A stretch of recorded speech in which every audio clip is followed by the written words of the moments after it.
Hi, welcome once again to the Geocache Workshop in beautiful downtown Stockton Springs, Maine. I'm Rhendy. This is the latest birdhouse we're putting out for this Penobscot Bay Series. It's easy to build. I'm going to show you how. It's a lot of fun and it works really good.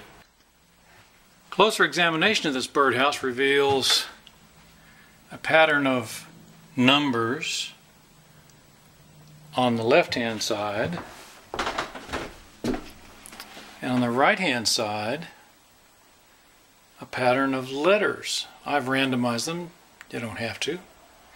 And in the front, the standard bird perch and the hole that the bird goes in.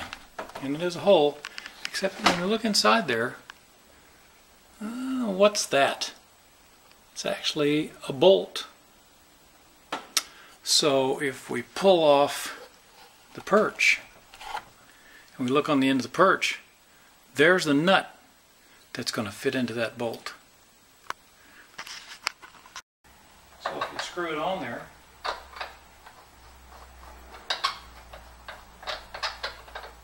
out comes a little drawer. Here's a closer look at the little drawer. As you can see, it's got the opening in the top there, and this pin at the back keeps it from rotating as you reach in with the perch and try to unscrew it. It goes into a receiver in the back end, which is back in here. And in my version of the birdhouse, what's going to be found in that little drawer is going to be a piece of paper and two little tools, which I call Thing 1. I don't know if you can read that. Thing 1 and Thing 2. Apologies to Dr. Seuss. And my clue inside is going to be a little Dr. Seuss poem that leads the user to pick a letter and a number. Then of course the object is to insert Thing 1 and Thing 2 in a number on the left hand side and a letter on the right hand side from the clues that you got, and then push. And when you push, this is what happens. That reveals a very large cache. That pops right out. Look at the size of that guy. Put all kinds of stuff in there. When you're done, pop it right back in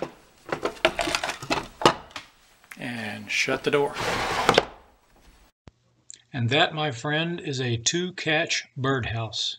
Name it what you will, put it out, stay tuned, and I'll tell you how to build one. Just like every other birdhouse, you start with some scrap wood like this and build yourself a box. But build yourself a good box, because inside that box you're going to put another box, and they're going to have to fit pretty close and pretty straight. Here's what the inside box looks like. So here's the inner box that's designed to go inside the larger box. It slides in like a drawer. Here's the side. You can see there's some busy stuff going on there. And here's the back. It's got a slot in the back, which I'll explain in a little bit. But first, let's look at the sides and see how they work. So here's the right side of the inside drawer. Right side as you look at it from the front, and I'm showing you the latch here. I'm going to stop the video right here and talk about this. This is the latch as it looks like when it's engaged, okay? All those holes are the wrong answers.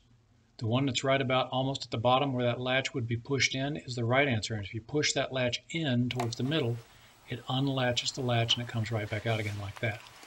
The left side looks essentially the same. The answer is in a different place, and you'll see the hole pattern is a little different. We'll get to that in a bit. But you latch it up, push the latch in to unlock it, and the drawer is released. Now, one of the subtle features of this design is the holes that you see in the drawer here are, of course, drilled at the same time as the holes in the outside box. If you put the selector tool in the wrong hole, it not only fails to open the box, but it locks it shut even harder. That's kind of neat, so you can't find the answer accidentally.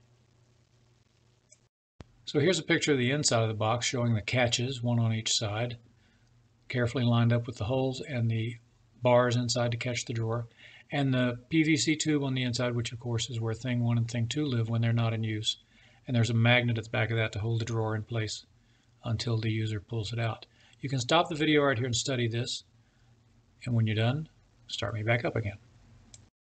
Now you remember this guy? This is our drawer again, and you already have figured out probably that that big U-shaped cutout is for Thing 1 and Thing 2's home, that PVC pipe that passes through the box up top.